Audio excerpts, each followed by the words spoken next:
চাঁদপুরের হাইমচর এলাকায় অবৈধভাবে বালু উত্তোলনের ফলে হুমকির মুখে পড়েছে শত কোটি টাকা ব্যয়ে নির্মিত নদী রক্ষা বাঁধ।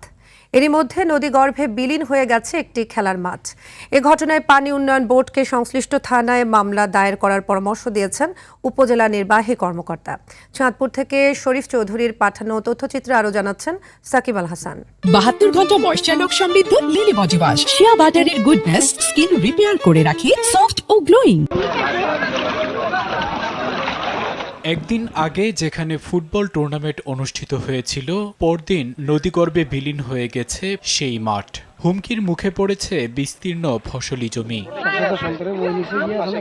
এ ঘটনায় এমবি মিম এন্টারপ্রাইজ নামে একটি বাল্ক হেড এবং মা বাবার দোয়া নামে একটি আনলোডিং জাহাজ জব্দ করেছে পুলিশ। আটক করা হয়েছে 5 জনকে। ফসলি জমি রক্ষায় স্টকে থাকা ব্লক ব্যবহার করে প্রাথমিকভাবে ভাঙন ঠেকানোর চেষ্টা করছে চাঁদপুর পানি উন্নয়ন বোর্ড। অপরাধীদের আইনের আওতায় আনার দাবি জানিয়েছেন স্থানীয় বিএনপির এই নেতা। গতকাল সন্ধ্যাও তারা সেই মাঠে ফুটবল খেলছে। এই মাঠটি রাতের অন্ধকারে বালু খেকরা কাটিং মেশিন দিয়ে কেটে নিয়ে গেছে।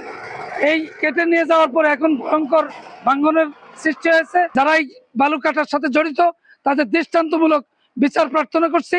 অভিযুক্তদের বিরুদ্ধে কঠোর আইনি ব্যবস্থা নেওয়া হবে বলে জানালেন উপজেলা নির্বাহী কর্মকর্তা। আমার কাছে মনে হয়েছে এইখানে যারা অপরাধী আছে তাদের এখানে অবশ্যই একটা শাস্তি পাওয়া প্রয়োজন।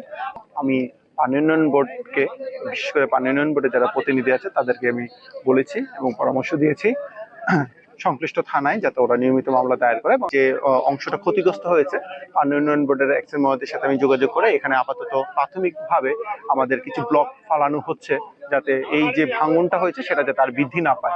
অবৈধভাবে বালু উত্তোলন ঠেকাতে সরকারি নজরদারি বাড়ানোর দাবি এলাকাবাসীর। সাকিব আল হাসান, RTV।